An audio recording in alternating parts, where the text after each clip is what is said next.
Welcome to the Kelly Cardenas podcast, where attitude is everything. On today's show, the energy is going to come through the room already. You'll hear her laugh. If you're watching, you can see her, and everybody loves her. If you don't know who she is, then you're not on this planet and you haven't lived very long. A couple of things I want to get out of the way. Number one is the whole thing, and I was thinking about it this morning, where if you're kind, you make friends, and you stay curious, your life goes to a completely different realm. And the reason why I want to say this is because this young lady is an example of that. If you stay kind, you just contribute to everyone. You make a ton of friends. You force people to be your friends. This is what I told. told Charity when I first met her. I had no idea who she was. I walked in, but I knew that something was different about her. I said a joke to her. She snapped right back at me as quickly as possible, and then asked me a question that very, very few people ask. She looked around the place and she said something about the logo on the floor. And then she said, "I love everything, but I've got one challenge." I said, "What's the challenge?" She said, "Why isn't the logo on this?" Picked up a product and looked at it, and it helped me to think about my business in a completely different way. This woman has been seen on Netflix, on TLC, on the late show with James Corbin, on the Food Network, on every war that you could possibly ever think of. Also, she helped to be able to create shows on MTV that I was just learning this morning. And most of you will know her from Nailed It on Netflix, but the Sugar Sorceress, the celebrity pastry chef, Miss Chef Charity, I want to welcome you to the show, and thank you so much for being here. Oh my goodness, Kelly, thank you so much for having me. This is so exciting for me, and I hope people can keep up because I talk fast, and we're both like so quick-witted and lightning. Like, this could be exhausting for people to listen to. Let's put a little warning label on there. May cause overload. May cause a brain to start steaming out one's ears. So I think one of the coolest things is how quickly you make fast friends. And you were telling me just before we were starting off and before we started recording, which I wish we would have recorded every single thing that you said this morning, because you drop bombs every time that you're talking. But you were talking about the fact of never burning bridges, right? And it goes right in line with that part of making friends. Like, why is this so important to you, and where did you learn it? So I had a mentor when I was working in the computer industry very early on in my professional-ish career. I guess we'll call it ish. I always say ish. And like when somebody calls me a celebrity pastry chef, I'm all ish. I don't. That celebrity term. Chef Charity, if everybody in the world knows you and my daughter thinks that I'm cool because I get a chance to interview you, then you're a celebrity chef. Like, Nailed It is one of the coolest shows. Like, watching that, the early seasons of it, watching that was so incredible because I laughed my butt off. And my daughter told me, she's like, "Dad, do you think you could go on?" I was like, "Well, I bake really bad, so possibly." Yeah, totally. Oh, they would love you on that show. That would have been so great if they hadn't been canceled now. But yeah, so that's another story. So here's another thing real quick is I have ADD super bad. So Good. My brain goes so lightning fast. I have a really hard time reining it in. So like when I'm teaching classes, like I put somebody in charge right away. I'm like, you're on task of like getting me back to where I was supposed to be. Like, that is your job. If you're not comfortable with that job, just like on a plane, I'll move you to somebody else, but that's your job. And I have another person, like, your job is timing. Your job is that, I put everybody on a task that I possibly can. And like right there, everybody's involved in the class. Like, everybody's on it. And so the burning bridges thing, see, like I circled myself back. See, you did. I try really hard. So I had a mentor. Her name is Pam Anderson. And Go Pam. Hi. And she taught me so much. She was such a great mentor. She taught me about how to network and how important networking was. And to this day, I have so many people in Hollywood call me about who do you know, hook me up with this person, hook me up with this person. All kinds of producers, culinary producers, all the companies that I know. And I'm totally happy without any compensation using my time to hook people up together. I am totally fine with that. But she taught me, don't ever burn a bridge if you can possibly help it. Bite your tongue till it bleeds. Just plaster that smile on with tape. Whatever you have to do, even if you want to claw their eyes out, try your hardest not to burn a bridge. You never know where they're going to be, where you're going to be, and in what positions you're going to be in the future. And you might need each other, and you might be able to, like, you know, throw water into the bridge. Okay, you know, you learn something a little bit extra about why they did what they did, whatever it is. Don't burn bridges if you can at all stand it. So, Charity, help me to understand this, because like most people out there that see you, they see you as this celebrity chef. They see you on every single network possible, the Food Network, TLC, Netflix, on the late night show like I was talking about before with James Corbin. I mean, everything. I think we found out that only shows you have, or only TV networks you have been on is CNN and Fox News, and we were laughing about that earlier. But a lot of people think, oh, wow, okay, she just came out of the womb and she was this amazing chef. And she went into she wanted to focus on the pastry side of it. So she went that way and everything worked out amazing. But the twists and turns in your career, when we started talking, talk to us about Paris. Oh my. Okay. So Paris, when I went to Paris to go to culinary school, because I had this big, like, these dreams of going to Paris and going to culinary school. And I was at the Ritz Escoffier, which is the kitchens underneath the actual Ritz Hotel in the middle of Paris, and you're working with the actual chefs that work in the restaurants, and it was amazing. Thankfully, I'd taken plenty of years of French to understand what the heck was happening. By the way, when you start dreaming in another language, you know you're getting it. Like you're getting it. Anyway, so living there for 3 months. Really, this is pre-internet, right? This was like before you could research what it costs to live someplace. Hold on. There was a world before the internet? I know. My kids are like, huh? I know. Yeah, no. So, you couldn't really research this and figure this out in advance. So, and what it cost to live there, and I was, you know, living really cheap, but what it cost to live there, cost to go to school, cost to eat. Oh my gosh, Paris was expensive even back then. And it was adding up, and I'm like, this isn't going to fly for 2 years of school. I'm going to come out of here as if I had the debt load of a law degree, but yet I'm going to start off as a freaking dishwasher and making, you know, back then, I think, oh my gosh, what was minimum wage? $2 an hour to $3? I mean, I don't know. It was ridiculous. I'm dating myself, but so there was no way that economically this made any sense at all. And so that was a hard thing for me to, like, swallow my dream, realize, okay, practicality, this is part of my problem too. Practicality in my brain usually takes over. And so then I'm like, not buying the Ferrari, buying the Honda Odyssey. Okay. So practicality took over, came back to the States. I looked into going to, like, the CIA, not the intelligence agency, the culinary. It's the Culinary Institute of America. You say CIA, they're like, what? I thought we were taking a turn. I know, like, although I have a story about that too, actually, because I wanted to be in the CIA when I was in 10th grade, 11th grade, and we had, you know, the career people come and talk to you and stuff. And he goes, yeah, no, you're too recognizable. Your voice is too recognizable. That's not going to fly for you. So there was, like, another thing, like, boom, crashed my dreams. Okay. Well, anyway, so I just read all the novels now. That's how I live out that one. So then I started working in some other industries. I always kept a foot in food. Like I said, I was in, like, the computer industry and stuff like that. I was a radio DJ. I was the promotions director for a couple stations in Salt Lake. And here's the craziness. I went from the worst, what's it called? Dang it, I can't think of it. There's a senior moment here. The worst time slot in radio, which is overnight on weekends. Ooh. The worst. Okay, I went from that, just restart. I went from that to the morning show. Just skipped over afternoon drive, skipped over midday, skipped over all of it, and straight to the morning show. I like to give things my all. I like to do the best I can do with what I am absolutely capable of, and whatever. So I went from that to, and I've done lots of works in, like, the trade show event space. What else? I mean, gosh, I've done so many stupid things. MTV.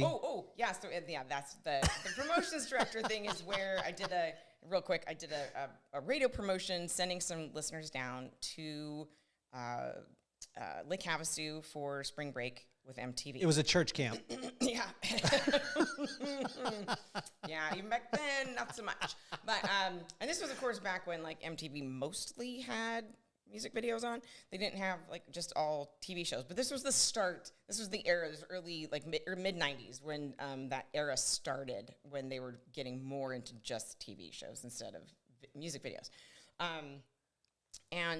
So anyway, so we did this whole radio promotion. I was working with MTV on it, blah, blah.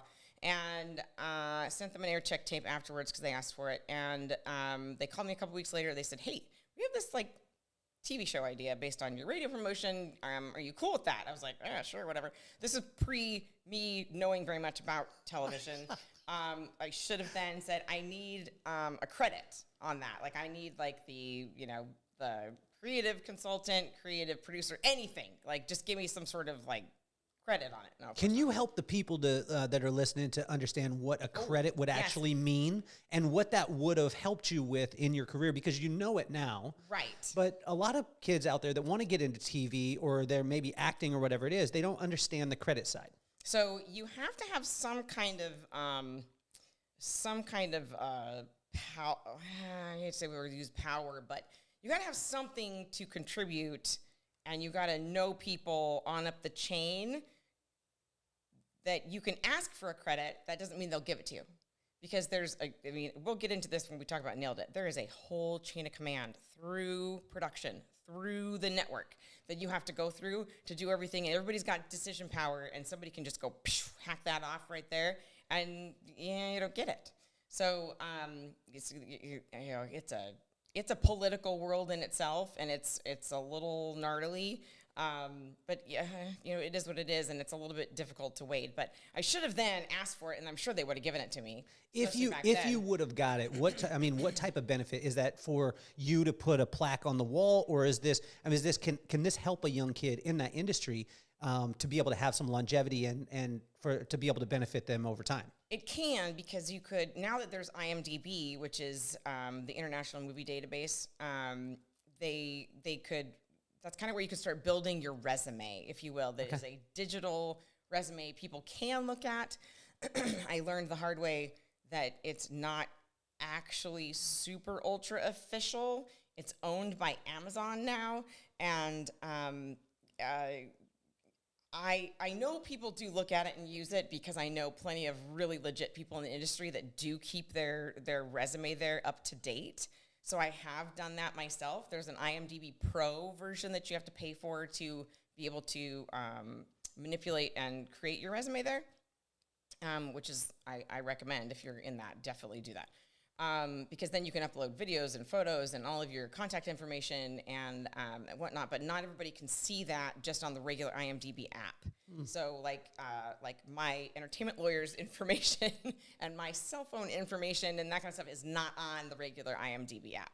You have to be a pro member to be able to see that kind of stuff. Now, don't. Oh shoot! I shouldn't have said that. Maybe because like don't. Now they're gonna don't go buy pro. Now they're gonna find you. They're gonna find you at home, Chef Charity. So you throw out that idea. They say, can we use the idea? You didn't ask for credit. No. I was like, oh, not sure, cool, whatever. Now what they do with your idea? So they made Road Rules, the TV show Road Rules, and I saw it on MTV like 6 months later, and I called the gal. Her name was like Wendy, or I remember her name, but so I called her and I said, hey, is that what you do with my idea? And she was a little bit nervous. She was like, yeah, what do you think? I'm like, dude, it's sick. It's super cool. That's so rad.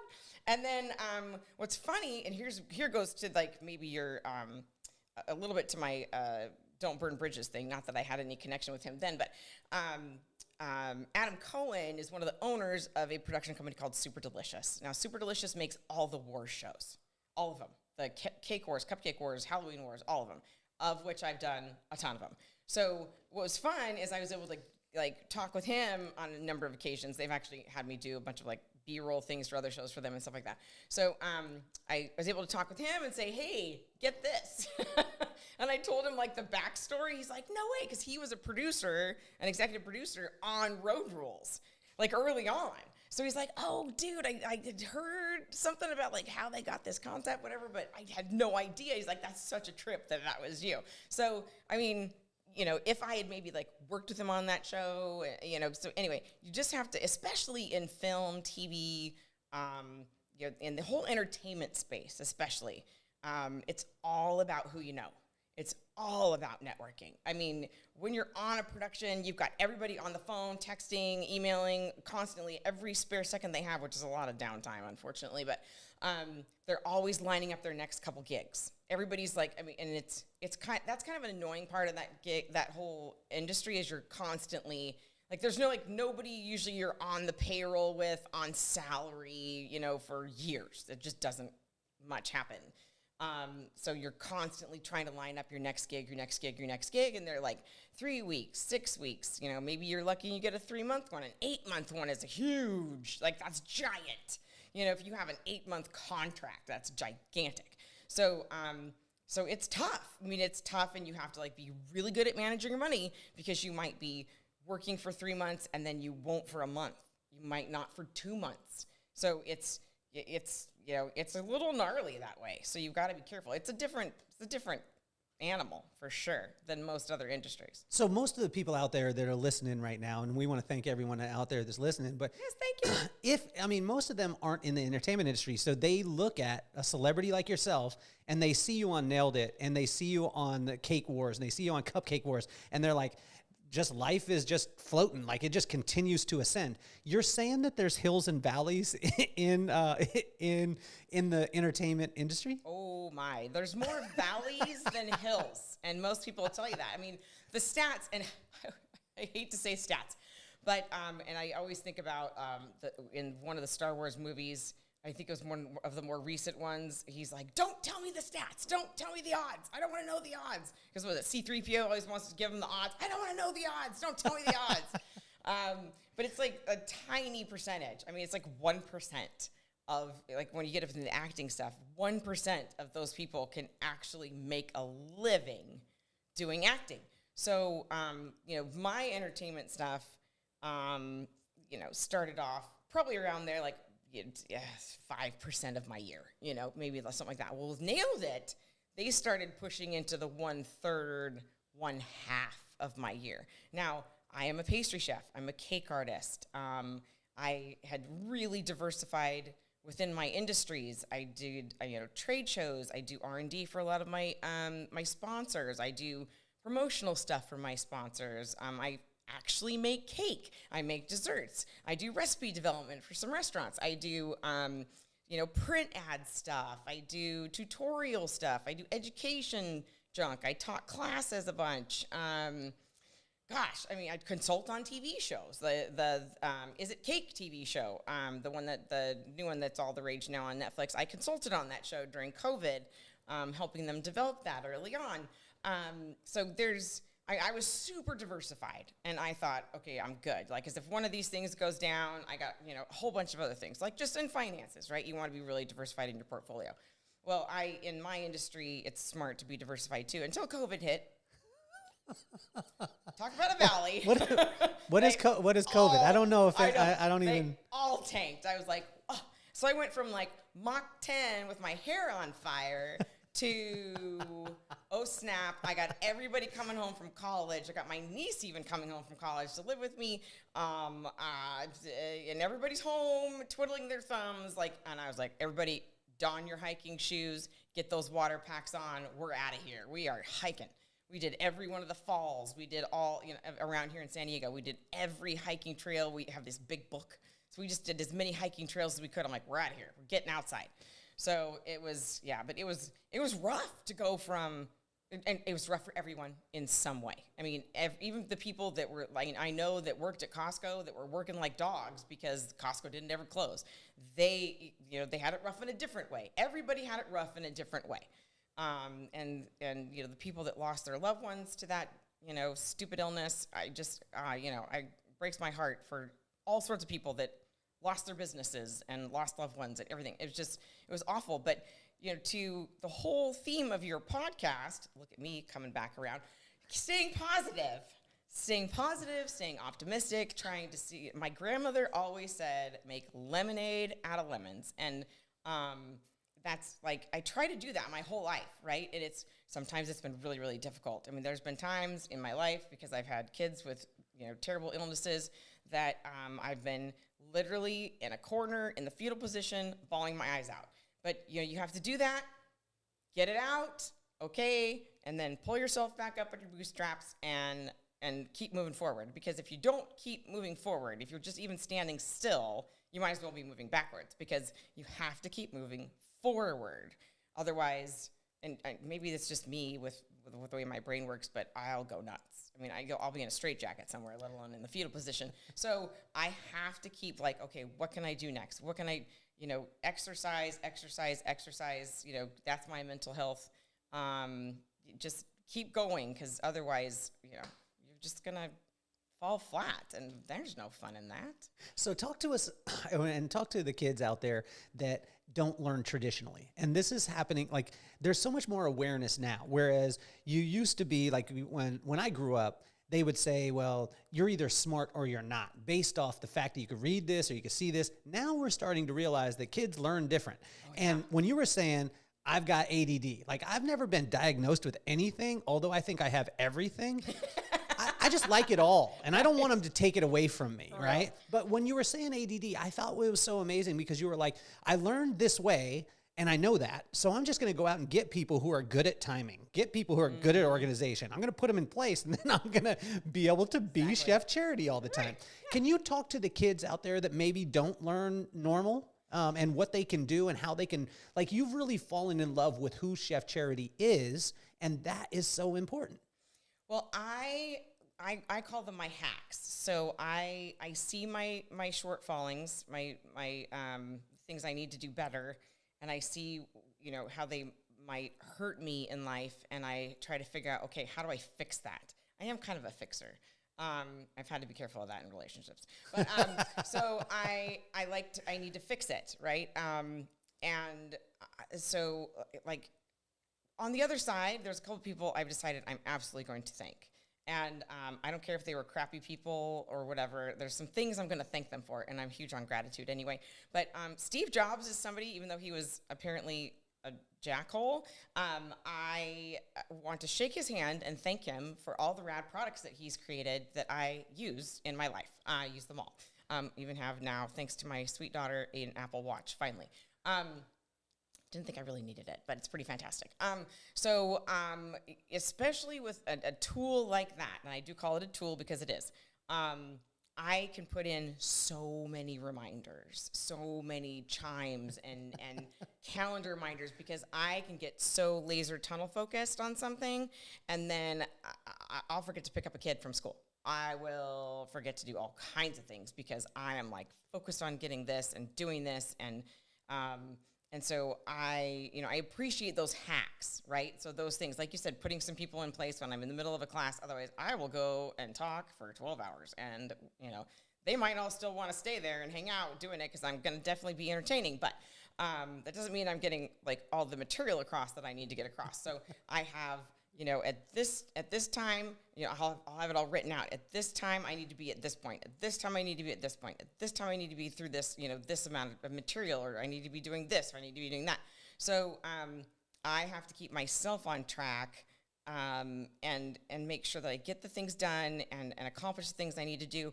Those people that tell you about like goal setting, there is really something to setting goals more concrete, whether it's physically writing them on paper like us old schoolers, even though I'm a Gen Xer. I don't know, what are you, Gen X, Gen Z? I don't know. I mean, I was born in 75, so I don't know what that makes me. On the edge of Gen X, I think. Am I? Yeah, I don't know if I have any of the traits. I'm 71. I used to always do this with horoscopes.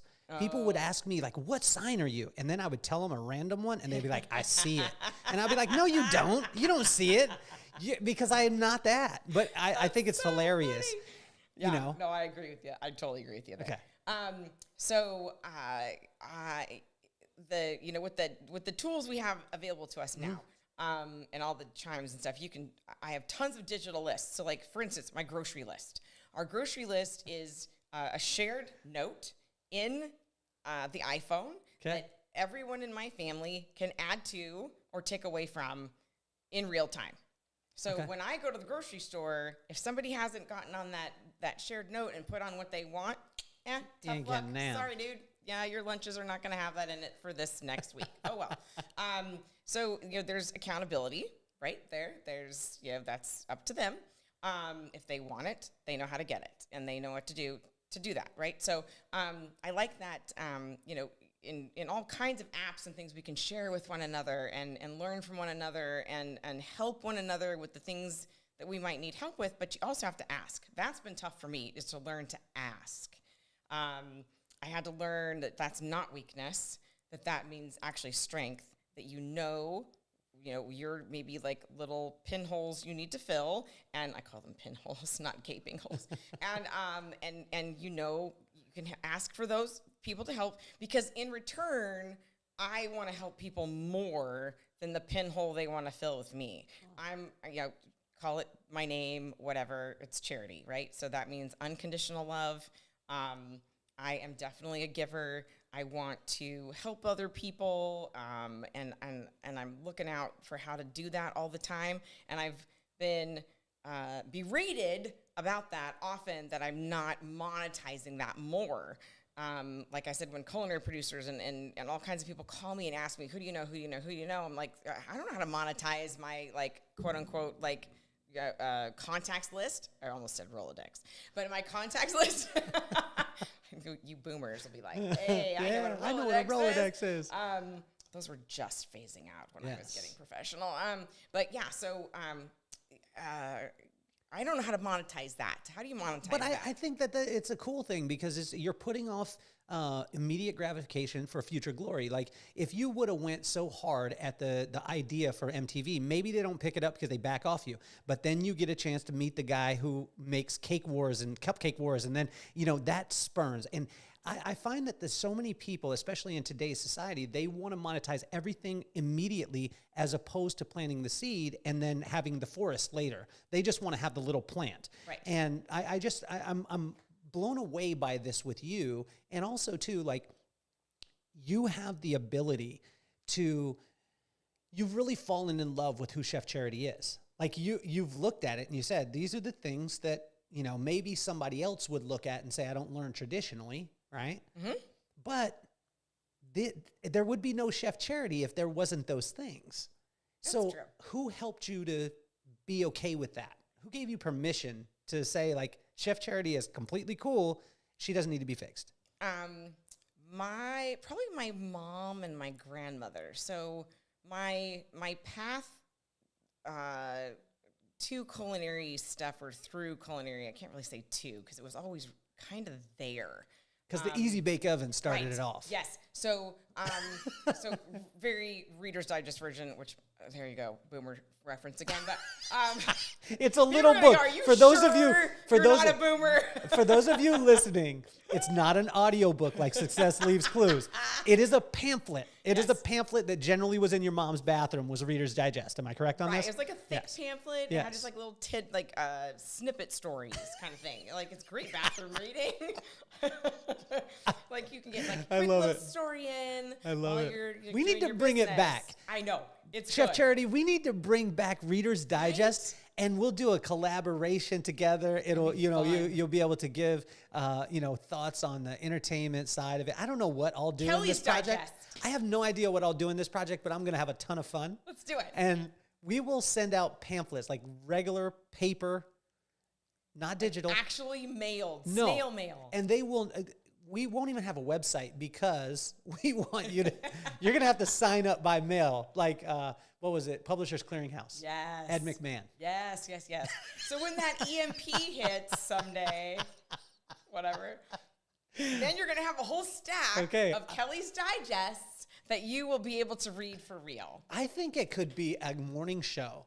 Like Ryan and Kelly, or is it Kelly and Ryan now? I don't even know. Imagine Kelly and Charity. Or Charity and Kelly. It would be Chef Charity and Kelly. Seriously, there would have to be a warning at the beginning of every show. Imagine that, though. Imagine if that, and then we got in Adventures, and we got a chance to be able to interview. Don't drink coffee during this show, because you will definitely overheat. Make sure you're drinking water. You'll have a tough time. So you were talking about your grandma and your mom. Okay, thanks. Thank you. Good job. So I got my first Easy Bake. Well, first of all, I was eating cubes of butter out of the fridge, my parents would find like the little fingerprints and then the in the sides and then the teeth marks in the end. You were eating a stick of butter? Eating sticks of butter. Julia Child and I, we're here. So she was my soul sister. So I was eating butter as a 1 and 2 year old. And then when I was, I think I was like 8, 9, somewhere in there, I got my first Easy Bake Oven. And that's all I wanted for Christmas. That's all I wanted. And I got it, and I was so excited. And I remember I blew through all the packets that come with it, the little like mixes that you mix up, you put in the little pan, you stick it in there, and it's a light bulb in there that cooks it. And I blew through those in easily the first couple hours. And then I started grabbing different things out of the cabinet, trying to make it in there. And I remember it was within days I had destroyed the thing. And so then I saved up all my money, and it took a long time, and it was really painful to I was sorting nuts and bolts at my dad's shop, all kinds of stuff, stupid stuff.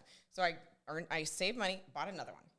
I wrecked that one within a couple weeks. I tried to stretch it out a little further, but I still wrecked it. So then my mom and my grandma was like, okay, time to teach her on the big oven. So they started like teaching me everything. And of course, I asked way too many questions. I'm sure that I was driving them nuts. I'm sure I was driving them crazy. They won't say that now because of what I do for a living. And now they're like, oh, it was cool. But I'm sure back then I always believed in you. They were like, shut up. Stop asking. And like, I'm sure there was a lot of things like that they didn't know because I wanted to know why. Now, kids today are really good, I think, at asking why. And if you pull the same thing that like my parents used to, like, I don't, whatever, shush. Just because. Just because. Yeah, right. I said just so. Just because, and the I said so thing. Hair on my neck just stood up a little bit. That was a trigger. That was a trigger for Chef Charity. PTSD. Yes. So I swore as a kid and a teenager and a young adult, I was never going to say that to my children. Never. And to this day. Have you ever? No. Never? No. Not once? No, not a single time. And every one of my kids will vouch for that. You've never lost it? No. Well, no, that's not true. I have lost my cool. Well, I'm glad you've lost it. I have lost my marbles. But I've even broken a few things, but that's another story. But my kids are now like 23, 21, and 17, and they will tell you I've never said that to them. Never. Not once. We're going to fact check this. Yep, do it. And if any of you out there listening know Chef Charity's children, we want to know. Yep, ask them. Yeah. Because I said so. Never. We should do a show called Because I Said So. That'd be a really good sitcom, actually. Yeah, fantastic sitcom. But imagine if you had a bunch of chefs and they had to do exactly what you told them to do, and they could not ask any questions, and it was just because I said so. Drive you nuts. Yeah. I want EP credit. Crazy. Yeah, I learned from Chef Charity. Yes, I want an EP credit. So I started asking lots of questions, and because they couldn't answer my questions well or to satisfaction, the way you thought they should, I hit the books, and I've always been a bookworm. Like my mom used to tease because I had a big like window seat in my room that she could literally just toss a book in, shut the door, and I was fine. Like I still am a bookworm. I just love it. I love reading. So does your mind go different places when you're reading? Because like with your personality, your energy. When you said I'm a bookworm, not to say I don't think that you read a ton or that you can't read, but I would think with your mind and your creative mind that your mind would be bouncing different areas. Does it with reading, or does it just calm it down and you're able to dive right into that story? I am able to dive right in, and when I'm reading like fiction, there's a movie going on in my head. Yes. And it's actually annoying that I have to push the freaking pause button sometimes because either my eyelids will not stay open anymore at night, or someone interrupts you. Right, someone interrupts, or I have to like, if I'm like picking up my book, which now they're all digital on my phone, picking up my book like when I'm in a waiting room doing something or whatever, and I just want to stay away from email and texting and stuff. I just want to like get back into my book, and then I have to hit the pause button because I got to get my teeth cleaned or whatever it is. I don't like that because it is a movie that's playing in my head, right? Do you make up the characters, or are they people who you've seen in your life? Some of it is It's probably a little bit of both. Do you put yourself in the movies? No. Never. Because you would be a good character in the movie. Thank you. You would be like, I mean, you have to be a starring role. That'd be fun. Actually, because I've done, that's another thing I'll tell you about I've done. But I'm sure it's another profession that you've had because you've had every one of them. A little weird, but you've been on the radio. Yeah. You created TV shows before you even knew what they were. Yeah. Now, I mean, now you're. I've even driven military vehicles. But let me get back to that. Okay, so when I'm reading like information stuff, like self-improvement, cookbooks, whatever. So it's like an encyclopedia in my head that's getting cataloged. Wow. And so I don't have necessarily a photographic memory, but I do have probably dang close to it. Because if I read something, stats, information, amounts, that kind of stuff. So like anything I've ever bought, I can tell you exactly what I paid for it. Wow. So like it just catalogs and it's like an encyclopedia. Which is why also I'm like, when there's so much in my brain, sometimes I have to make sure that I take some things out and stick them in something else. So like stick some things like in the notes my iPhone. or right. I can't remember all that stuff necessarily because I have all this other junk in my head. So and then I'm also like I'm an idea person, so I got ideas just flying like crazy. And just like what I said with your product, I have a marketing brain. I just do. Like I keep thinking, oh wow, why don't we have that? Oh wow, how come they haven't done that? Like that would be so cool. And sometimes I have to be careful I'm not offensive. No. And I do that because they're like, what? I didn't do it good enough. I mean, well, like, you I come across, but it's try like, not to do that. How do you stay so genuine too? Because in the life of entertainment, a lot of times when you talked about it earlier, as far as the networking side, right? So when you're networking, you can see that networking guy, the shaker and that guy. You see them from a mile away and you don't want to be around them. You hear them and there's always the hook. Yeah. There's no hook with Chef Charity. Like what's so cool is seeing you. It's surreal to be able to have you on the show for me. And I want to tell you this, but it's so surreal, but it's so cool because what you see on camera and what you feel in person, you actually, I mean, it's the same. If not better in person, which never happens. You have a point. As far as the in-person thing goes. I don't know. I'm just me. And and this is another thing where I don't do well with the dating scene at all. So I wanted to ask about this because with the type of personality that you have. At it. You're terrible at dating? At it. Or terrible at it. Okay, but where are you looking for the dates? Are you doing it on an app?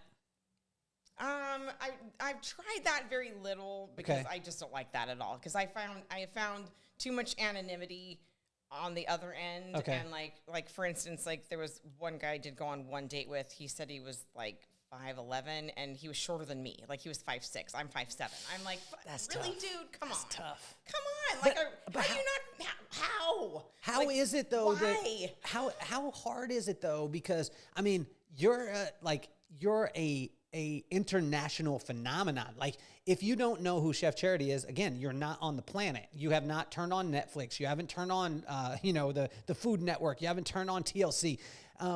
How is it to date someone? Because I mean, you're a very Googleable person, and a lot of times people will put on an act. Yes, and it's only going to get worse because of the projects I have in the works. So I right now, I kind of feel like I better find somebody fast because otherwise it's just going to get harder. Okay, are you going to look for a person who matches your energy, or are you going to be with the guy who's just really chill, really, supportive? He's kind of in the background, whatever it is. Or do you go into the celebrity type, and then we mix your names together and make one name? I don't know. That's going to be scary. So many of those people, because in LA they live in a bubble, okay, and they don't get out of their bubble much. Okay. I think there was Katy Perry just like moved to Kentucky, and I read a little tidbit about what she said about living in Kentucky, and she loves it because she's like it's out of that LA bubble. Yeah. Well, living in San Diego, I love it here because I'm close, so I do get called on often to jump up, a couple LA. hours north. And because I can do cake, sugar, chocolate, pastry, all kinds of stuff, they like to call me because I can just do almost anything that they can throw at me and I can handle it. But so I'm kind of like this jumble go-to. But being up there for a long, long time, you just kind of see, this is a bubble. And, Does and Chef Charity have a type? Do you have a type? Is there? I mean, are you dark long hair, or is it tall? Is it Jason Momoa? Stop. It sucks because my wife. I do love my Polynesians. I do. I Okay. think they are all just hot. There we go. They are fantastic. But so if you're out there and you're single and you're Polynesian and you're like a solid dude, if you can bench me, we're good. If you're a solid, that's gonna be easy. You're tiny. But if you're a solid dude, I mean, you're such a catch, and so. Thank you. That's very kind of you to say. So this is my dating app for Chef Charity. That's the whole reason why we had her on the show. Right on. So I'm actually going to bring out 3 eligible bachelors. Oh my gosh, that reminds me. I was on MTV Singled Out. Of course you were. I'd forgotten. Of course you were. But what's funny is they were a little bit not so sure they were going to put me on. They found me in a club in LA. Me and some of my friends, and so they put us on there, but they were a little nervous because I looked so much like Jenny McCarthy, and so they're like, I don't know. But the guy that I ended up, and I won, the guy I ended up winning with was such a tool. Oh my gosh, he was so into himself, and he was this big, hulking, football kind of player guy, but he didn't have much between the ears. Okay. So if you don't have much, so here's my couple, it's a short list. It's a short list, but Jason Momoa. Right. There. So you have to do that. But he's married, so there's, No, he's actually not married. I think that they're on the outs. Or whatever. What's her name? John Bonet. No, what's her name? John Bonet. Sorry. You said John Bonet Ramsey. I know, Come on. Sorry. No. What's her name? What's her name? He's dating She was from Cosby Show. He's dating a little girl in a pageant. Gosh, I know. Sorry, I totally. Lisa Bonet. That is so far from John Bonet. Well, it's Bonet. I got the Bonet. That's so far from. That is so far. Like if you take Lisa Bonet and John Bonet Ramsey, these are that's like heaven and really bad. That's so far apart. Oh my gosh. But I'm with you. I love you. Let's erase that part. Can we go back and erase that part? Because I am blonde, and I do have the tiny moments where the blonde hair actually penetrates the skull. It's a short list of Jason Momoa. You got to look like Jason Momoa. By the way, this is natural blonde too. It's natural. Of course, we're all natural. No, this is natural. I'm Norwegian. I'm this tall too. I'm this tall. I'm exactly this tall. I don't wear platforms ever. Oh, well, those are fun. I like to be taller. So too. Give me the short list. So short list is they do have to be smart, and I do prefer. What kind of smart? They have to is it calculus smart? No. So Stanford smart? Book smart and street smarts. Those are different. You just described God. I know. So you have to be Jason Momoa and I mean it because and the Lord. Just book smart pisses me off. Yeah, that's true. It does. If all you can do is talk medical crap, although I can talk, I can hold my own in the medical sphere because of my kids' medical stuff. But and I'm sure you've done a TV show about it too. Well, I probably sure you should have. For crying out loud. How to help parents survive medical crises. So I do really appreciate book smarts, but man, if they don't have street smarts, at least to a certain level, then if you could only take one for them kind of drops. If you could only take one, which one would you take? I'd probably take the street smarts, but they better be a good conversationalist at least and not faking it. They can't if they really don't know something, they better be a good interviewer. You know what I mean? So if you don't know junk, but you're at a dinner party or you're in a room at a function or whatever, you better be really good at asking questions, right? Because if you can't spew off information on a topic, then you better be a good interviewer. There we go. Right? Yeah. So there's a trade-off there. You don't have to be the smartest person in the room, but you better be good at asking questions. So you get the other people to talk, and then you learn. See? So Chef Charity, I have a question for you. Because This is just my experience. Whenever I've experienced someone with your type of energy, the positive side that you have, the type of attitude that you had, it generally comes from some sort or an abundance of traumas that have happened to be able to put you in that spot. This is just what I've seen.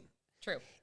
Or is it that you were born just this vibrant, amazing human being that you are? Or is it because of the traumas that you've had in your life? And if so, what have they been? I would say that it's probably a combination of both. Okay. I would my grade school friends, I'm sure, will tell you that I was like a live wire then. Got it. Certainly the older people that knew me as I was growing up and watching me run around church like a banshee, they would say the same thing. Although when I had my daughter and my daughter was doing the same thing, many of them said, yeah, this is more than payback. This is a little more than you were. So I'll just list it off because everybody's had, and just the things off the top of my head I can think of, because if I start drilling down, then I could really think of some. But so as a 23-year-old, I had my first bout of ovarian cancer. At 23? 23, yeah, which is really rare. And so then I had, not to get technical, but I had like half my female plumbing out.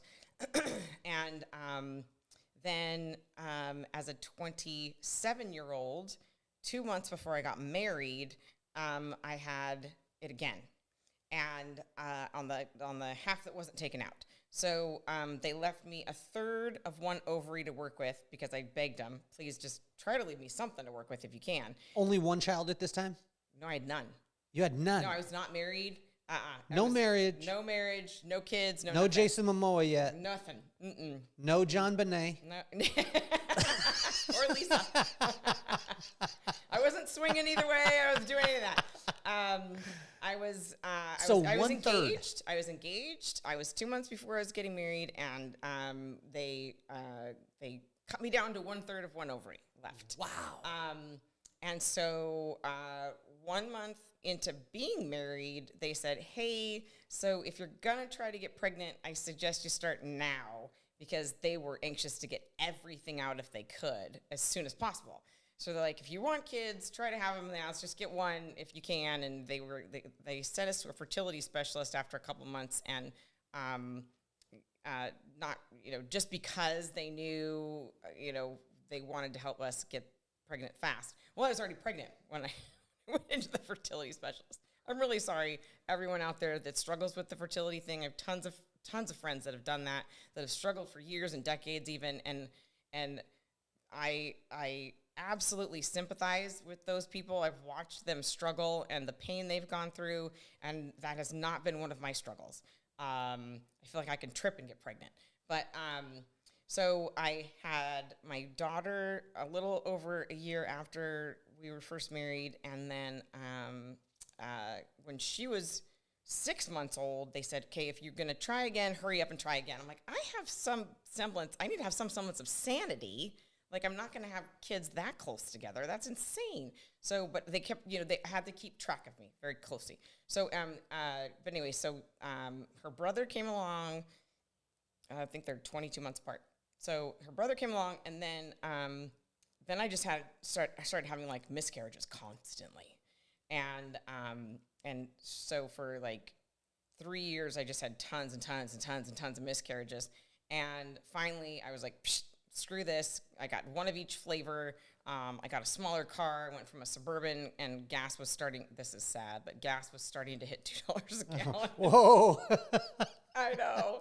Oh, my word. You people out there that are driving Suburbans, I'm sorry. Are you speaking of heaven? Oh, my gosh. So, because I did not want to spend $60 for a tank of gas for a 30-gallon Suburban, I got rid of that, and I got a Acura MDX. Loved that car, and so I had 2 car seats in the MDX. And a couple weeks after I got that car, and I had a hysterectomy scheduled. It was on the books. My mom was going to come out in a month. I was going to have the surgery. Everything was coming out. Sorry, everybody. If it's creeps you out, grosses you out, whatever.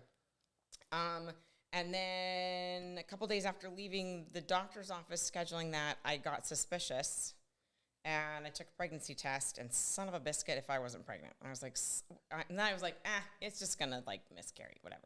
So I called the doctor's office. I said, okay, well, at least for the moment, we gotta like cancel the surgery because there's we got a problem.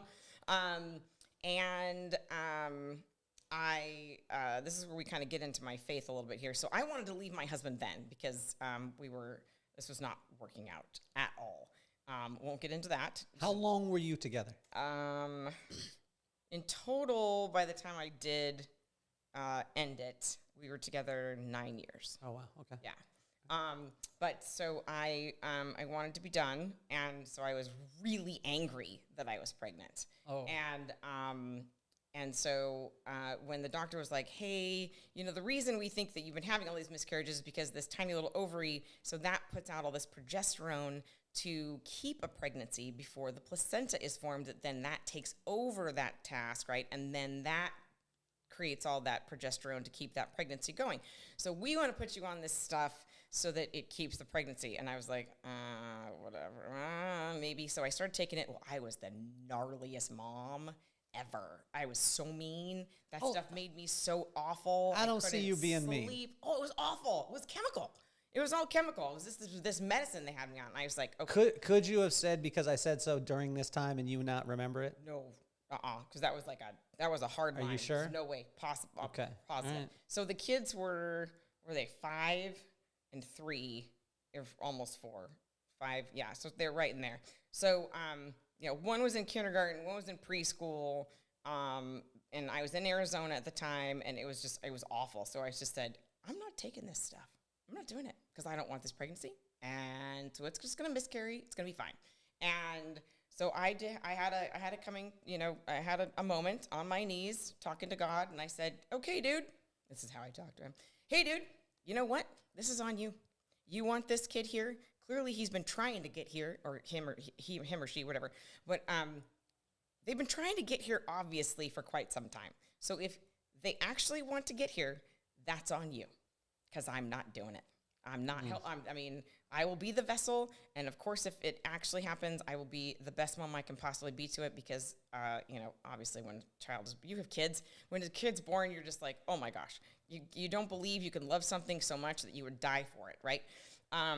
So I don't know why I'm going so into this story, but anyway, so it stuck. I quit taking that medicine, but he stuck, and then that impatient little stink, when he still is as a 17-year-old, always has been, that impatient little snot, he tried to start showing up at 30 weeks. Oh. You little snot. And so then they put me on some stuff again, and it made me awful again, and we let him cook until 34 weeks, and then they let me get off that junk, and then, of course, he shows up a couple days later. But I was, like, mopping my floor, which I had, like, 1,000 square feet of tile in that house, and so I was desperately trying to get that floor mopped before, and I was having contractions. I was ready to die.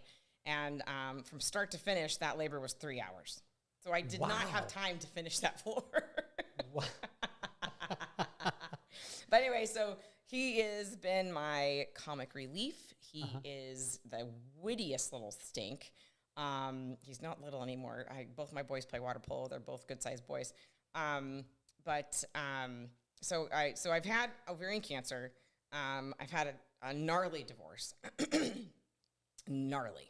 And it took us a year to get divorced. We were separated that whole year. So I've been a single mom for 16 years.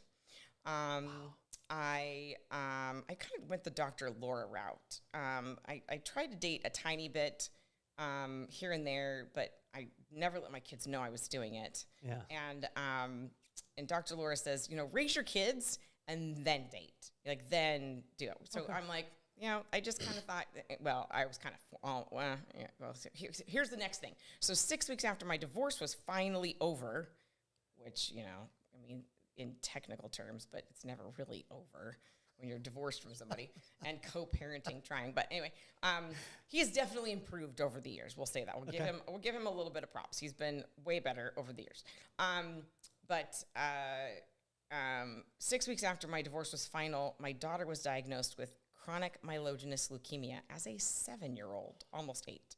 And she was in such bad shape because that kind of leukemia is normally in 50, 60 plus year olds and not very, very, very, very rare in kids. And it's almost symptomless. Like you can't really tell it's happening on the inside because it's, this is how I explained it to Haley, is your bone marrow, something flips a switch and puts your bone marrow into turbo mode.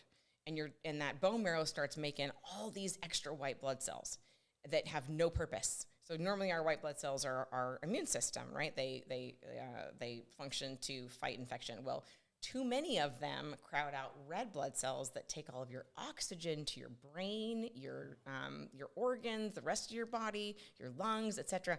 And if there's so many white blood cells that it crowds out all the red ones, then you could have a heart attack or stroke because there's too many white blood cells in your entire body. So here's how bad Haley was to start. And my mom's had 3 organ transplants. She was sick my whole life, so I kind of had to take care of all my siblings. I'm the oldest of 6, so I had to grow up fast also as a teenager, and pick up a lot of slack that my mom left because she was sick all the time. So so your normal white blood count is between 4 and 12,000. You start getting up above 12,000, you get into the 20, 30, 40,000, you're like, ooh, infection. So Haley was 338,000. Oh my God. And so when we're standing there and they're hooking her up in ICU, I mean, I walked her into ICU. Who does that? How do you not go into an ambulance to ICU? I had to, we picked her up from school. She was in 2nd grade and walked her into ICU. And they had a bed waiting for her, and her name was already outside of the room. They write it on the little whiteboard or stuff. And I come around, and I kind of had my act together after they called me and said, "Get her over here." And as soon as I come around the corner and I see her name outside written there, whoosh, just sobbing. And but the nurse was so sweet. Gosh, I love people. Everyone at Rady Children's is lovely. She just turned me around and walked me right back out out of the wing and let me get it out so that Haley didn't see. And I got my act together and then walked back in. So when they're telling me this, I'm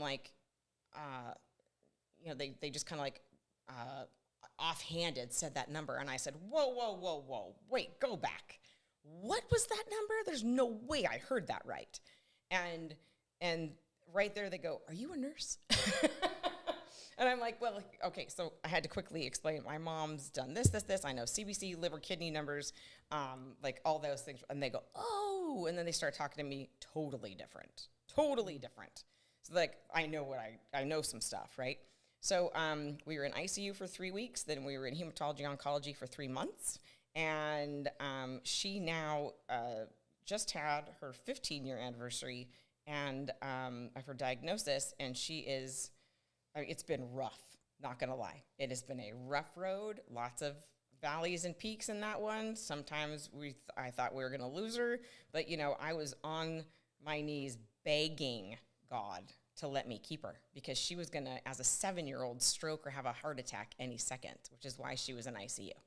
And so that was gnarly, and that's been gnarly for many, many years. I'm happy to say she now is a full-functioning, fantastic adult. She still has to be on her chemo every day, and she's been on it every day for that many years. It's wreaked some havoc on her poor little body and her brain, but she works with autistic kids and has 2 other jobs too. She's adulting. She's doing her thing. She's a great little human. And, just, of course, you just do anything and everything you can to, help your kids when you have kids. Well, then when her youngest brother, the one that was a surprise, we'll call him. We don't call him a mistake, of course. He's a surprise. But he he was diagnosed at 9 with spondyloarthritis and Crohn's disease. So that's arthritis in your hips and your tailbone. So his hip joints were really bad, and for 2 years they were telling me it was growing pains, and I finally was like, knowing with all the stuff I've done in the hospital with Haley, I finally one day said, okay, and this is charity in on tilt, we'll say, okay, because man, when I go to bat for my kids, you better watch the frick out, because I'm a bear and I will mow you down.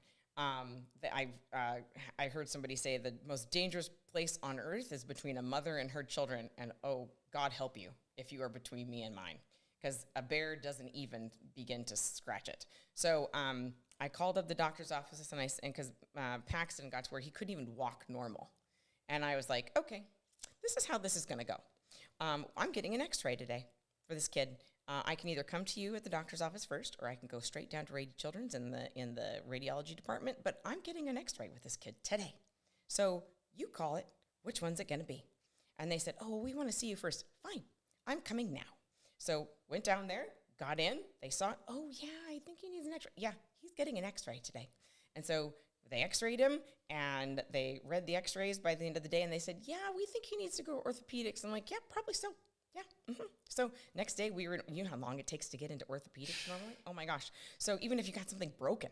And so they got him into orthopedics, which then right there I knew, okay, we're talking seriousness, because we got in so fast. They did more X-rays in orthopedics. They said, yeah, he needs an MRI stat. And I'm like, oh yes, there's the stat word. And so within a couple days we were in MRI, getting an MRI, and then we were in seeing the rheumatologist, and she, in her office with me sitting there, called up the doctor's office and lit their butts up, like yelled at them in front of me on the phone, like ripping them a new one, saying, how dare you tell this mother that this kid has had growing pains for 2 years, that hip pain, butt pain, back pain like this, that is rheumatological, and you should know that from medical school. You should be like, taken out of medicine, blah, blah. And she said, this mother has every right to sue you if I can't get this kid to walk normal again. So God help you if I can't. She's like, I have to pull out the biggest guns I have at my disposal to be able to try to get this kid to walk normal. And bless her heart, love her to death. She's still his doctor. She did. She's a little miracle worker. And he went from 9, 10 years old. I mean, he was a better little baseball player than my middle kid, who's my like superstar athlete. Division I UCSD, and my little plug, and he was a better baseball player than my middle kid at that age, and then he went from being like first to fourth batter to being last because he couldn't walk good, let alone run or do a bat or anything else. So he then started playing water polo like his big brother. He started at 12. He was healed enough by the time he was 12 that he started playing water polo. And now he's a little superstar goalie and a little, mamma jamma, little athlete. And so I credit so many wonderful doctors and nurses and, the nurses. Gosh, love our nurses. At Rady Children's and then at UCSD Morris Cancer Center, Haley's oncologist over there I credit her with saving her life all over again because of Haley's terrible mental illness problems she's had because of all that daily chemo has wrecked her brain chemicals. And that doctor made her sign a contract with her and did all these things to get that kid, at the older teen, early adult stage, they're not listening to mom, right? They don't want anything to do with me. So she got that kid on track, that stuff I was not going to be able to do because of, being mom. So, the people that have come into my children's lives in so many areas, all the wonderful water polo dads that my boys have been able to have around them and show them what a really amazing father and mentor can be. I'm so grateful. And that's, that's something that has gotten me far in life, is just gratitude. There was one day that I just had a moment, and I asked my son, I go, did it ever like break your heart and like make you super sad that all these dads would line up on the pool deck, right, and watch these games, and they would not miss a game. I mean, they were there all the time, and I was there any second. I was not like filming or whatever. I mean, I have terrible FOMO, fear of missing out, if I ever miss any kind of game. But unfortunately, because of my job, sometimes I have had to miss games. So, but those dads are there, hell or high water, all lined up, arms crossed over there, analyzing everything, talking about the game, and they stand away from the stands. They have this like lineup, and I asked him, I said, does that ever bother you that all these other boys' dads are always there? And he said no, because those were all my dads, and I didn't lose it in front of him right there. I was so choked up, and so I immediately went over to my computer and I started hacking out an email to all those dads, just praising them and thanking them for how amazing they are, what great dads they are, what great examples and mentors they've been to my son, and just so grateful for them, so grateful for them. And all of us families are really tight. We've traveled all over the place for water polo and stuff. We're big-time water polo people. But gratitude, and I'm not getting anything for that. I just think it's important to be grateful and to express that gratitude. Don't just be grateful inside. Actually express it. Tell people thank you, right? I also think it's important to use people's names. Use people's names. When I am at anywhere, I love name tags. Love name tags. Because anywhere I'm at, if I don't just tell the Trader Joe's cashier, thank you. I say, thank you, James. I check that name. Thank you, Michael. Thank you, Heather. And they're like, what? And then, they kind of forget that they have a name tag on. So it's kind of fun. But, and when waiters and waitresses, if they, the higher end places, they don't have names on usually. And so as soon as they come up and they introduce themselves, sometimes they don't say their name. I said, I missed your name. What was it again? And, I'll introduce myself. I'm Charity. Thank you. Allison, thank you for, being our waiter today. And, what can you recommend? And so every time they are back and forth at my table, Allison, thank you. Thank you, Allison. Appreciate that, Allison. Allison, can I get some more water? Or, I use that name constantly. And, they're less likely to spit in my food when they are bringing it back out, because I have worked in plenty of restaurant kitchens. So, in a way, that's a little bit selfish of me, but I think it's important. And when I'm with teenagers or young adults or something, and I'm doing this, I make sure I point it out to them, because sometimes they're not the most observant. They're a little bit in their phones a lot. So I tell them, I said, this is why I'm doing this. Yes. And this is what you should be doing. Practice this. But it's an amazing skill set that you have, because even this morning, for those of you guys listening, when Chef Charity came in, I mean, she had unlimited amount of gifts for myself, for my wife, for my daughter. Signed a picture of her for my daughter. All these things, and so I want you to know, when you're listening to this and you're hearing it, the gratitude part, she's living out. The part that I want to jump to, Chef Charity, is that you were able to build this entertainment career, which most people never even scratch.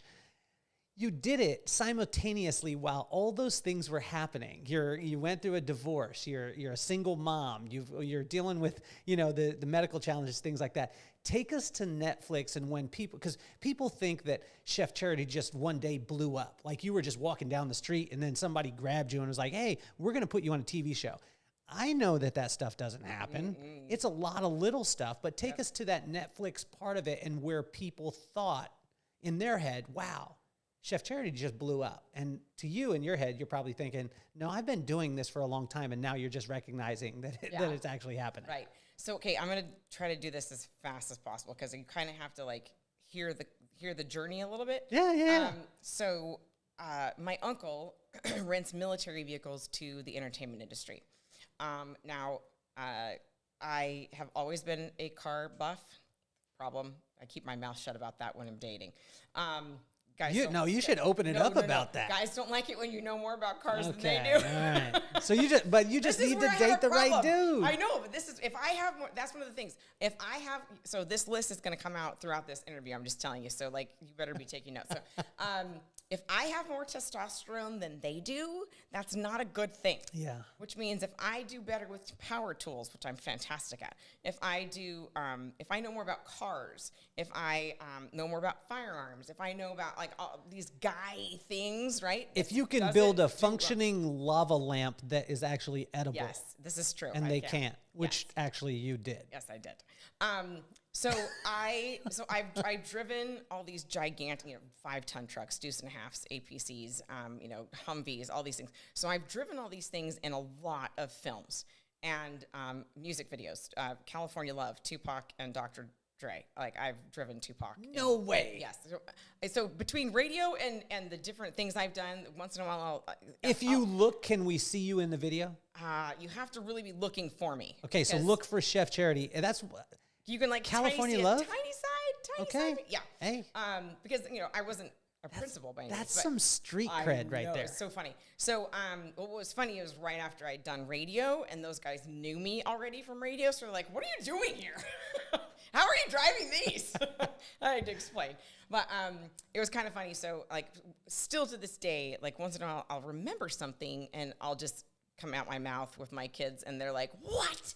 You never told me that. I didn't know you did that. I know you saw you were with that person, or you had dinner with that person." So they still like get mad at me that I haven't told them all. I'm like, there's too much. I can't like tell it all of you at once. So anyway, so I was driving military vehicles, and with Tupac. right. And like Steve Martin, Dan Aykroyd, Phil Hartman. I did that movie.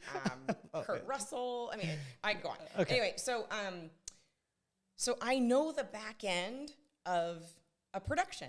I know the audio guys, craft services, which is all the food people, and the cameras, the production. I knew all the back end of it already.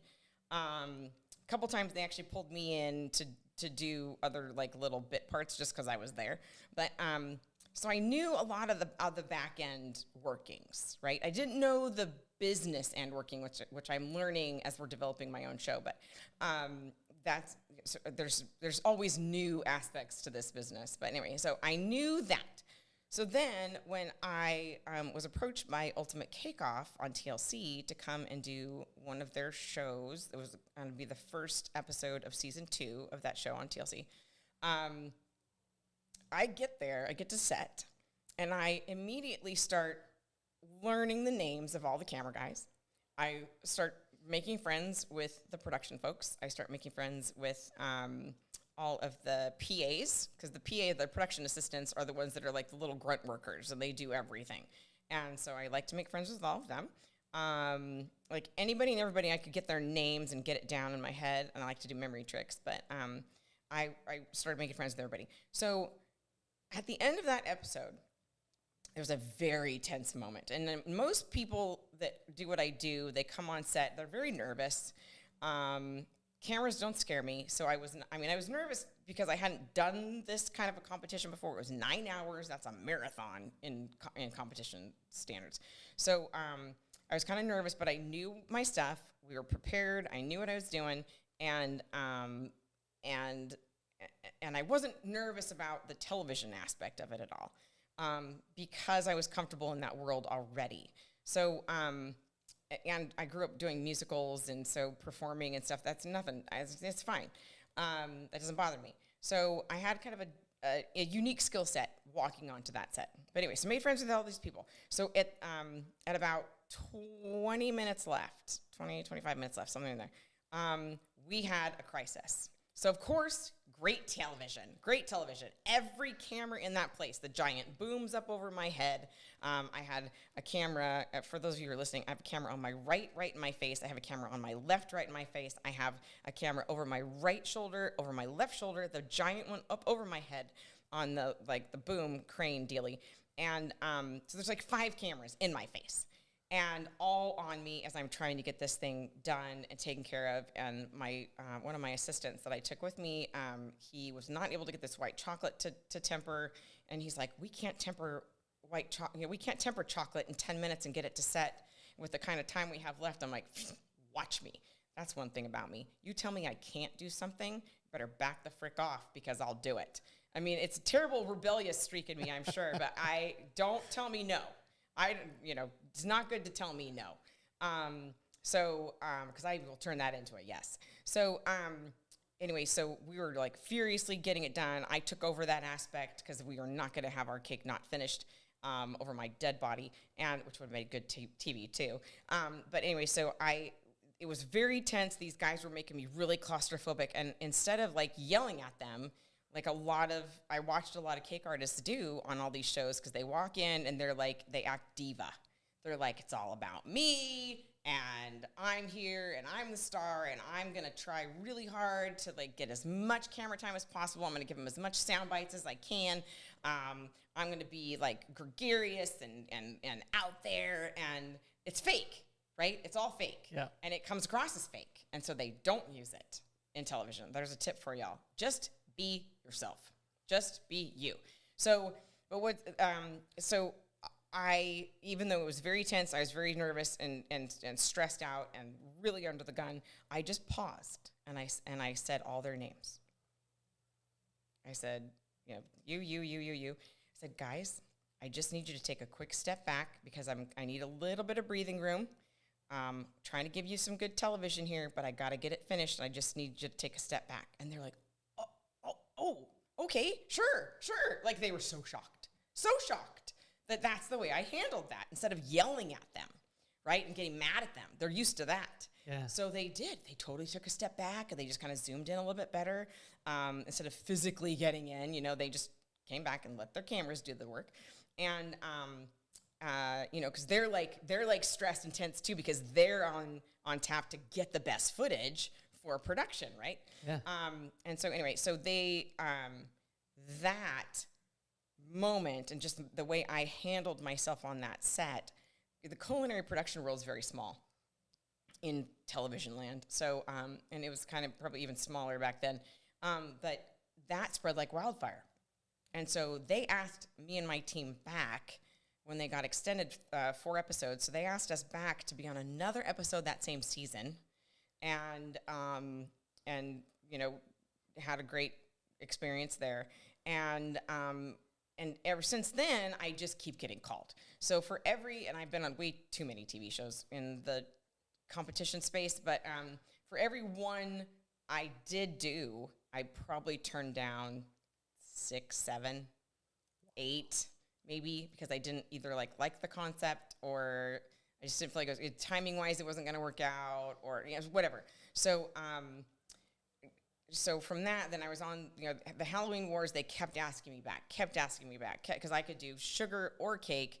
The second season that I was on there, I did not have I did not have the best experience because of some stuff. But then they really put the thumb screws on me because they were desperate. They had somebody back out a couple days before they started, and they were absolutely desperate.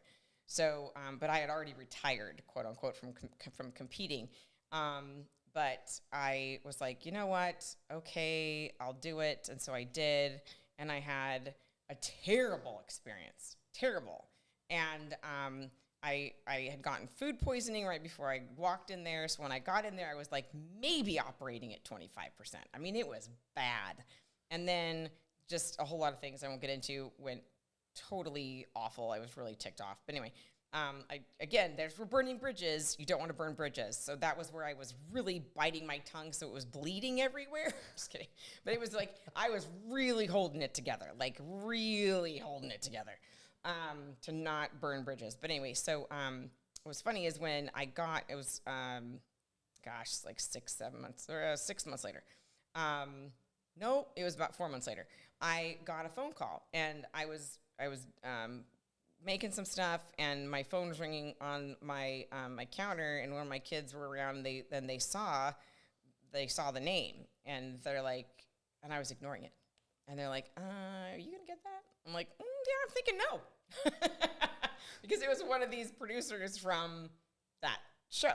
And I'm like, yeah, no, don't think so. They're like, Mom, you can just tell them no. Like, you might as well hear what they want. And I, cause, kids don't know that concept of letting the phone go, right? Yeah. Because it's always like, pick it up, get it, respond, right away. React. And I'm like, no, don't think I'm going to. And so finally my son, it was like, Mom, just get it. I was like, oh, fine. So it was like literally the last ring I happened to catch it. Before I even said hello, this guy said, first of all, thank you for picking up. And second of all, this is for Netflix before you hang up on me. And I'm like, so I just said I'm listening. I mean, I've had tons of conversations with this guy, over many years of doing tons of show and that he was involved with. And so it was kind of funny that he was like doing this Netflix gig. It wasn't Food Network at all. And so I thought it was so funny that he was like, before you hang up on me, this is for Netflix. And I was like, I'm listening. So then he pitched me the concept of Nailed It. And he said, now, it's brand new. We're going to have a lot of learning curve. I know you can roll with the punches, but I need you also to be your own producer, which I know you can do, along with making all these things, but you can tell the camera what to get. Like, so it's going to be you and the camera in your set making all these things so that we have all the footage of them actually being made, and we're going to have to, like, test, make sure it's doable. You're going to have as much time as the contestants. And I'm like, oh my gosh. Like, this is going to be weeks and weeks of doing all kinds of things. And it's a competition again. And for me, like again and again and again and again and again, like under the gun. It's like, oh, this is going to be stressful. And it was terrible. But, wonderful people that I got to work with, though. I absolutely adored all the people. And it was like a family because it was 3 solid years of Nailed It. Plus, I did the first season of Nailed It Mexico. And then they started doing a bunch of other countries. But it was, I think when I counted 49 episodes of that show. Wow. Yeah. And when he was talking to me about it, it was that whole concept that people were posting on Instagram at the time of like, hey, this is what I tried for and this is what I got and I totally bombed it and I nailed it, like being funny, right? Nailed it. And they created this whole show off of a little like Instagram funny thing people were doing. And it was brilliant because it was totally different in the culinary space. No one had done anything like it. During my tenure, we'd been up for 5 Emmys, I believe, which is epic, right? That's awesome. But originally it was supposed to be that when they hit the panic button, I was supposed to come out because I had been the one that had made them. And Jacques is a brilliant pastry chef, awesome chocolatier, but our American cake is funky. It's goofy, it's weird, and a lot of things we were doing were very odd, not anything classic French pastry chocolate. And so he was a little bit fish out of water. He's like, how do you guys do this weird stuff? And what's this weird material you're using? Whatever. And but we learned like right off the bat, because when I filled out paperwork, when I first hit set doing that one, I filled out cast paperwork, as in face on camera. They were going to reveal me at the end. This is who did it. I mean, I have footage on my phone that one of the camera guys gave me of that reveal that they were going to do. Well, in editing and finishing it up, they didn't ever use it. The Netflix people decided we're not revealing who's done these. And I was like, so my cast paperwork, so this is where like, you can say I want a credit or I want to be on the credits. Well, that first, not that you almost get to see credits on Netflix, so they just like bump right to the next episode. So like you don't even see them. But, but when the first 6 episodes we put out, because we filmed 12 at a time or 14 at a time, but the first season we put out of 6, this was a gamble. The other thing, too, is that they were originally making this to be an adult show. So Nicole Byer is a comedian, our host, lovely person, but she is a very adult comic, like not G-rated. not even PG or PG-13 rated. In fact, R might be a stretch. Yeah. Frankly. And so she was doing all sorts of jokes. I mean, a lot of the things that they were asking me to make were to be more a certain style that was innuendo, I will say, to keep this G-rated. And then she, it was, I mean, honestly, I was at one point, I'm like, I'm not so sure I'm going to be able, I want to tell anybody I was even like involved in this. We'll see what happens. Like, but as they had put out the promo for it, Netflix decided to make it family and make it G-rated pretty much. And, as they put out the promo for it, it blew my mind. It blew the producer's mind because the promo for it, when I finally saw it, I believe it had gotten 6 million views. Whoa. And had over 38,000 comments, like within the first couple of days of it being released. Just the tease for it. Yeah. And I was like, oh my gosh, we have got something here. Well, we'll see. Like when people actually start watching the episodes, let's see if it actually holds. So they saw that, and so then they had only edited up the first 6 that they were going to put out. The other ones were just still in the can. They were going to put the money towards all that post-production if it was going to not be good, right? It was going to flop. Yeah. So you like cut your losses, right? So because they saw the ridiculous sensation it was already, they started scrambling to get those other 6 edited up. Well, I didn't even show up on the credits of the first 6, of the first season they put out. And I was like, wait, hold the phone. What's happening here? Like, this is where you have to be careful trying to advocate for yourself. And this was me treading as lightly as I felt I could without being ugly pushy. But, if I don't stand up for me, nobody else is going to. Of course. Right? So I was communicating with some of the executive producers and stuff. I'm like, dudes, hello, no credit? What the heck? What's happening here? And I was supposed to be, and after I watched all the episodes, I'm like, there was no reveal. What's happening? Like, what are you talking, like, what's going on here? And then the next 6 came out, no reveal there either. And I'm like, okay, well, so the next year we did it, and did 12 more. We did the holiday season and the 3rd season, and then right after that we did Mexico, and they filmed another sort of reveal where Sylvia and Nicole come back to my set, and they kind of reveal me, and they put my name, pastry chef, and but it was like 4 seconds, maybe 5. I mean, it was nothing, right? And I had felt like I had pushed and pushed and pushed for it, and the owners of the production company were even like assuring me, hey, this is going to happen, blah blah. And so that was super disappointing. So like the 3rd year we were doing this, and in between we're doing all these crossover episodes. So because the Nailed It was such a sensation, they started having us do like episodes where other shows they were trying to promote, their actors or characters or principals would come and compete on Nailed It, and they would put it out either as like mini episodes or on Instagram or other things. And so I felt like we were constantly in production on something, right? And then all the testing and the creative we were doing, because I was involved in so much of that. And there's just a lot of back end work that goes into making these things. So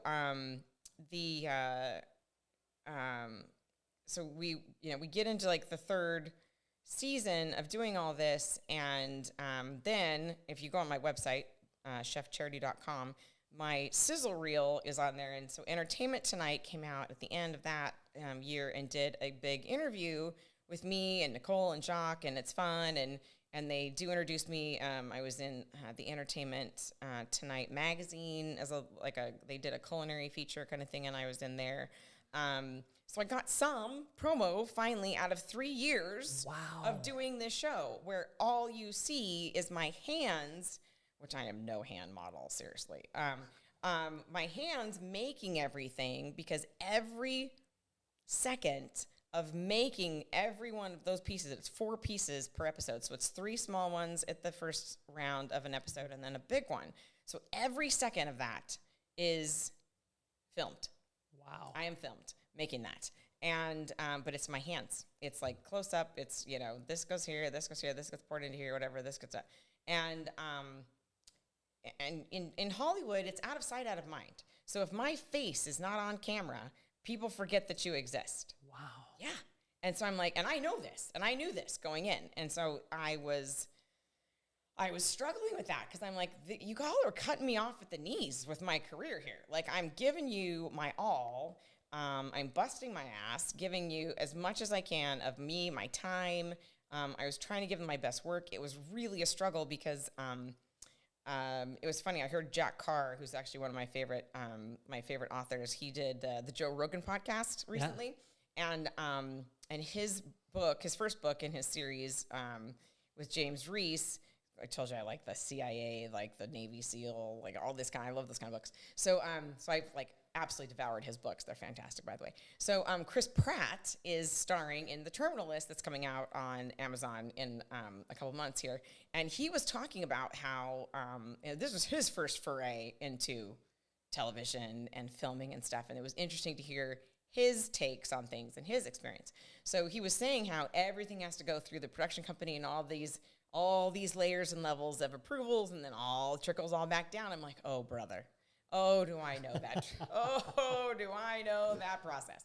Because it would, and I felt like so many of the producers, some almost just to justify their jobs, it would have to have some note. Tell me to change something. Well, in food, sometimes the things they would tell you to change, I'm like, then I'm starting all over. Like, I'm starting from scratch because you don't understand. And so I would have to, as kindly as I could, which was difficult sometimes because I was under intense amount of stress. And I'm talking like coal under stress becoming diamond level stress, like hardcore stress.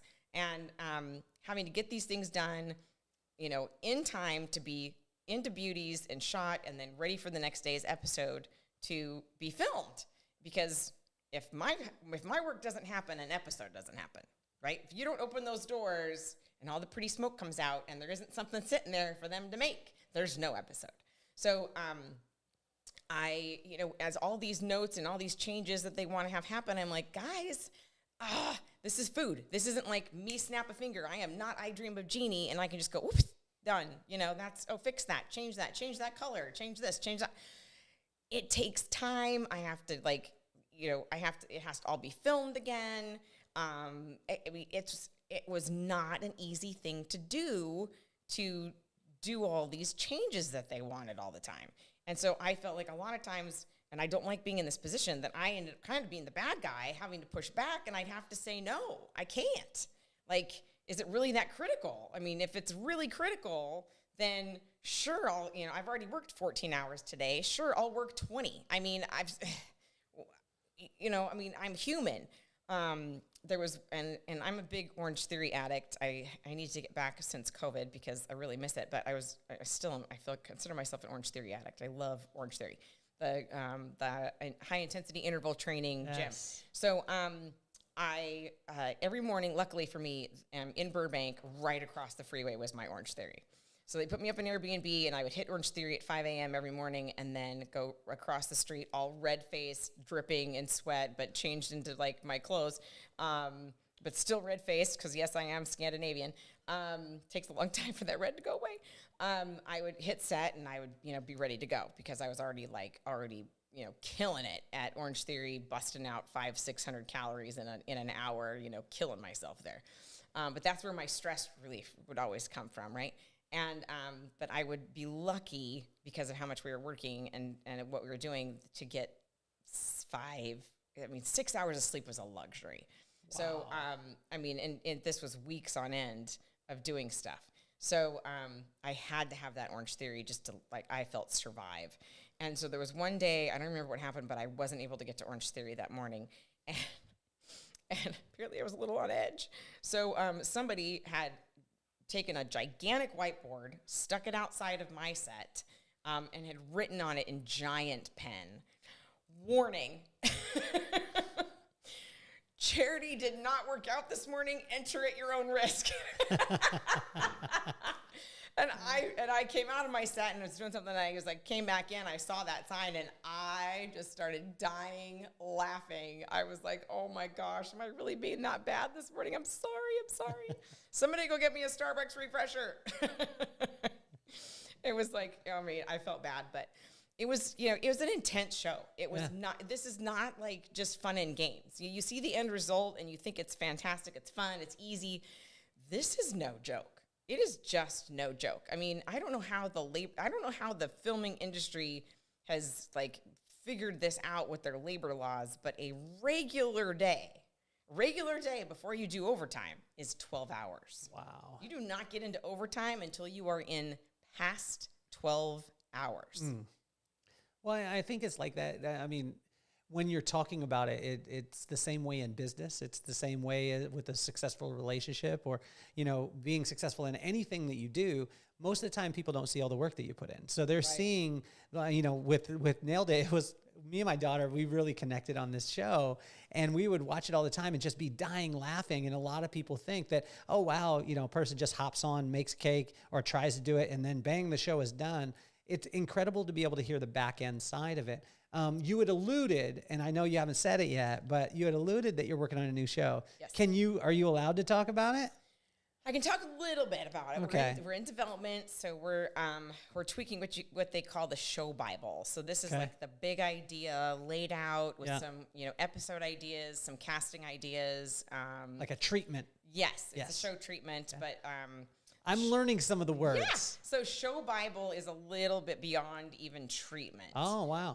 It's a little deeper. Okay. And we're getting to the point where we're doing the fine tuning so that then we hop to shopping it. So when you go to shopping it, and it was fun because I got to hear Jack Carr talk about this too on his thing. So it's fun for me to hear somebody else going through similar processes. Mm-hmm. But he said, that when they started shopping it to, different networks, all the different networks, and then there was like a bidding war. Well, I was like, oh, that's sick that there was a bidding war going on. I'm hoping that's happening with us. Yes. Because I, similar to some of these moguls that have started huge things, like the FedEx guy, even though he got Fred a Smith. C, right? He got a C on that project. Yeah. Pitching the idea, he knew it in his bones, right? That was going to work, and that it was going to be big.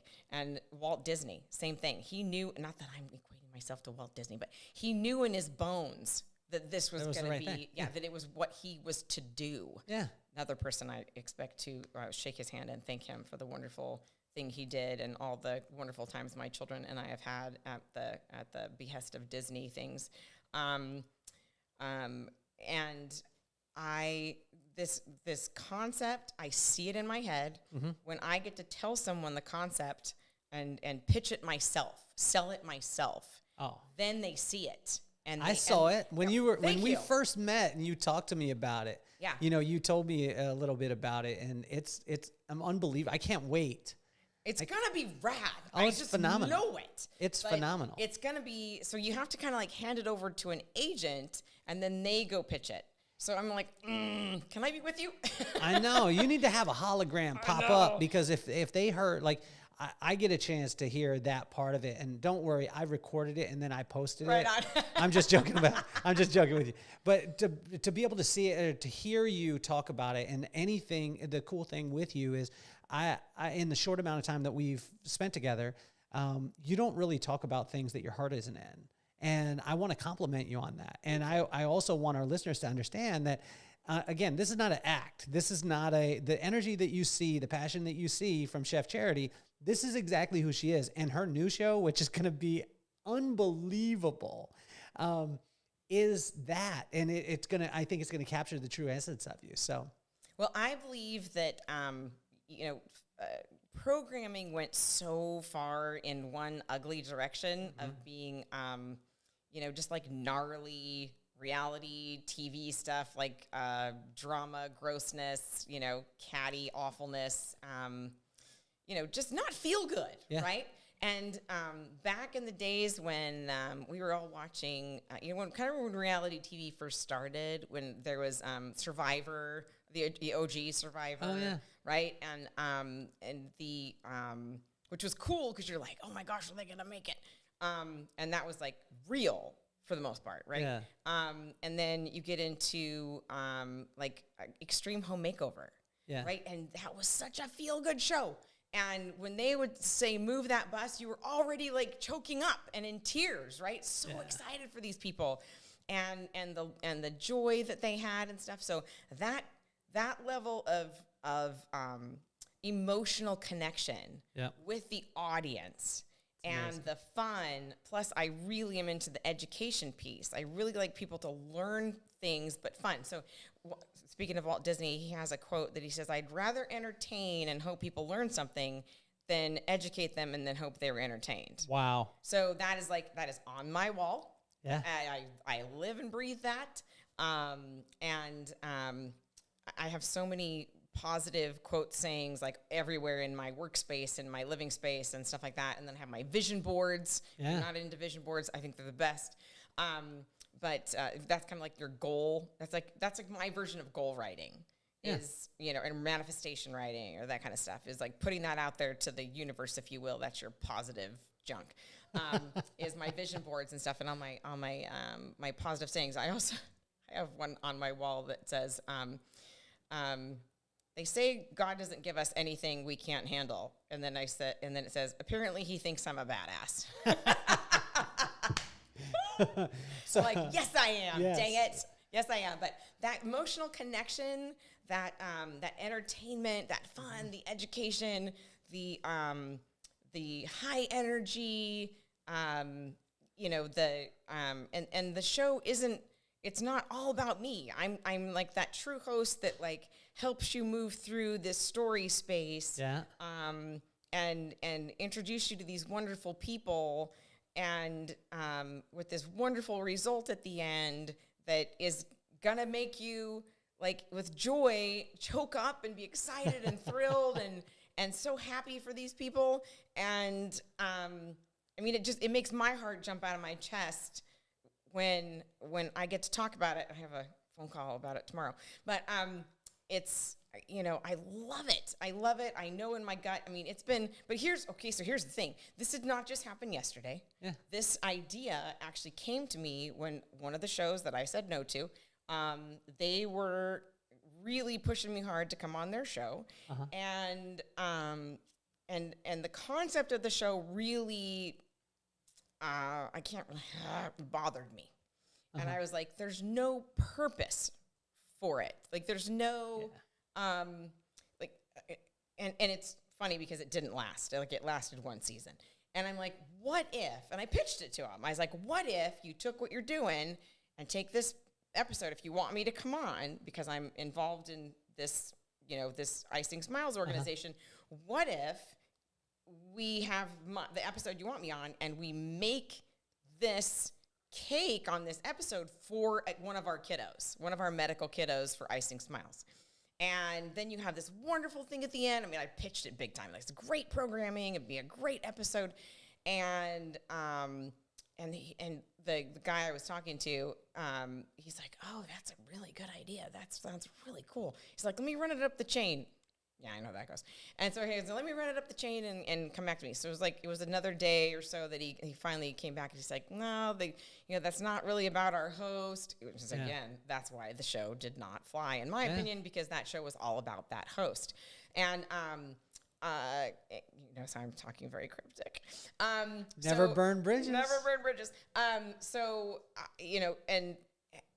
But yet when as soon as I finished pitching it to him, and it literally was, it was organic. The idea wasn't mine. It was not mine. That literally came to me from above. Yeah. And it just flowed right through me, through my mouth. And I was like, wow. After I got off the phone with him the first time after pitching it, I was like, I better write this down because, oh my gosh, that was really, really awesome.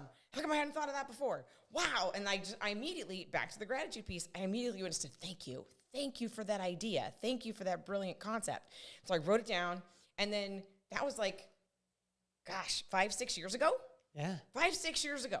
And it's Wow. been developing, and I've been, creating it as a show treatment. And as I get to know more wonderful people in the entertainment industry that I trust, which is very few actually, but it's the people that I feel comfortable sharing it with and getting their notes and their comments and their suggestions and their help with it on. I've had many people look at it and help me with it. And to where it's evolved into this thing that's even so much better than the original idea. Yeah. And it's been so fantastic, so exciting. And now you get to this point where it's like so rad. But then, like when we shop it, then you get networks that are like, oh, well, we want to cut this. We want to change this. Yeah. And so they can like start hacking it to pieces to where it's unrecognizable from what you wanted it to be by the time it hits the end user. So we'll see. Yeah. I'm hoping that I'm a good enough salesperson and persuasive enough to keep it the way it's designed and only keeping it getting better and not getting hacked to bits. But we'll see. I'm hoping. I believe it's going to be amazing. I mean, for those of you out there, you get the cryptic version of it. I got the specific. Honestly, it's going to be absolutely phenomenal. Chef Charity, the reason why I started the podcast in the first place is because of my kids. I've got McKenna, who's 13 years old, and I got Maddox, who's 10 years old. Maddox is an absolute superhero, little cartoon character, and just marches to the beat of his own drum. Miss McKenna, who I told you about, she's an artist. She loves she loves the baking side of it. She loves the cooking side of it, but she loves the creative side. Yes. And she pours her heart into every single thing. But I wanted to start the podcast because I wanted to take iconic people like yourself, and I wanted to show both of my kids that anything in life is possible. And it doesn't have to do with your aptitude. It has to do with your attitude. And if you have the right attitude and you have the right work ethic, anything is possible. So what advice would you give to Maddox and McKenna? And if you could use both of their names, it would be amazing. Oh, absolutely. And I'm wondering quickly, do you kind of lament that you named your kids two MA words? Because I did the same thing with my boys, Parker and Paxton. And oh my gosh, do I call them each other all the time. Oh my word, the poor I think boys. that's just a parent thing. Gosh, that's dang just it. a parent the thing. poor boys. But I do love their names though. And Maddox and Paxton kind of sound like, I love that X thing. So McKenna and Maddox. Mm-hmm. These days, kids are not expected, I have found in general, to work. And I do mean work. Like if you don't have chores that you're required to do around your house every week, go to your parents and say, give me chores. I want to know what I'm expected to do every week, and I want to check them off, and I want you to give me tell me what my performance is and how I can improve. And, which by the way, you always want to say positive first. You want to say, you did this part really great, but let's try to get this part done a little bit differently next time. So, there's like your positive piece. There's the parenting guide. Positive piece first, and then a little bit of guidance. I don't even like to use the word critique. But my kids, it's very hard as a parent to make your kids work, and I do mean make, because it's way easy to just do stuff yourself. And not put up with the complaints and the gripes and the complaints and having to tell them over and over and over again. Or, I had a rule early on. I'm like, if I have to tell you a third time, like I'll go with 2 because I have ADD myself. I need reminders. So if I have to go with the third time, then stuff's getting taken away. Like I'm not into